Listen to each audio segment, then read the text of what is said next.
I'll make up one. Using the multiplication rule, right? Yeah. I'm assuming that's the, what we want to. Or we could just do a really huge Punnett square. Yeah. No thanks. I wouldn't like that.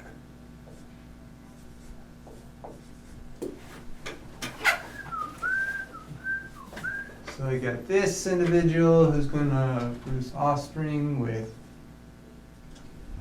I gotta please get someone else. I'm not gonna be a possibility. With this individual. So they're kind of similar. Difference in one gene, or the allele of one gene. So, what would be our first step? Do you think? Do it the faster way. Just the A's. Yeah, so perfect. The mother and father. Yeah. I always have to draw it out. No matter how much I do this, I always just have to. It helps me to visualize it. I'm so visual. It's sorry. Okay. And the same thing for the B's, right? Mm-hmm.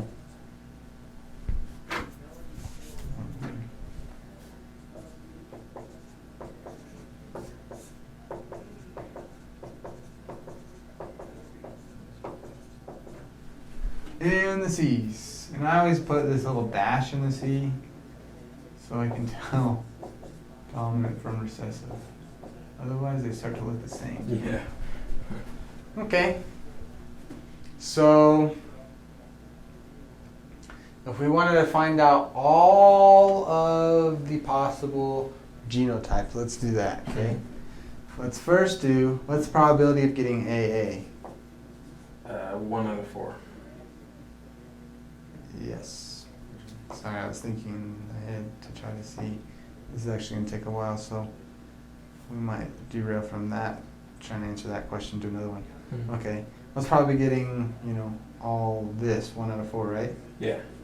And that, 1 out of 4. And AA, 1 out of 4. Mm-hmm. Okay. We could go through and we could do that for each of these, and then we could just times that by this, and then this one by that, and then this one by that, and that one by that, and that, and then do the whole thing. We'll be here for, that's the fastest way to do it.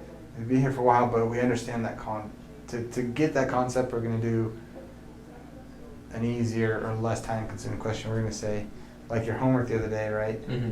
What's the probability of getting all homozygous dominant? Okay. Out of an offspring, right? So out of here, it's 1 out of 4, right? Here, be 1/2, and then there, 1/4. Okay. So now we have to think.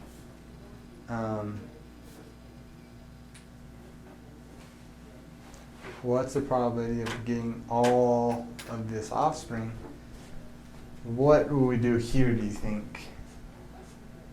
Do you think we would add or multiply? It's multiply. Perfect, yeah, we just multiply it. And you just multiply it across. You use a calculator, it's just 1 over 8. 8 times 4 is 32, right? Mm-hmm. So you have a 1 out of 32 chance of getting all homozygous dominant in each different gene. Okay. And you could do the same. Let's say it asks us for, heterozygous or homozygous recessive or whatever. We could figure it out. A good kind of tip to use to try to do the multiplication and addition rule. I don't know if it says in your book or not. It did in this one. This is my book now. It says, if it says and, it's multiplication, right? So it says it's probability of getting, it's probably getting this and this. You're probably going to use multiplication. Or or if it said what's probably getting either red eyes or blue eyes. Yeah. Then it's going to be addition, right? And the definition on that multiplication is like you multiply things that are different events. Okay. Or, not the same event. Which is, the case here. This is a separate event, from here. Mhm. You know, this one's not going to impact this one.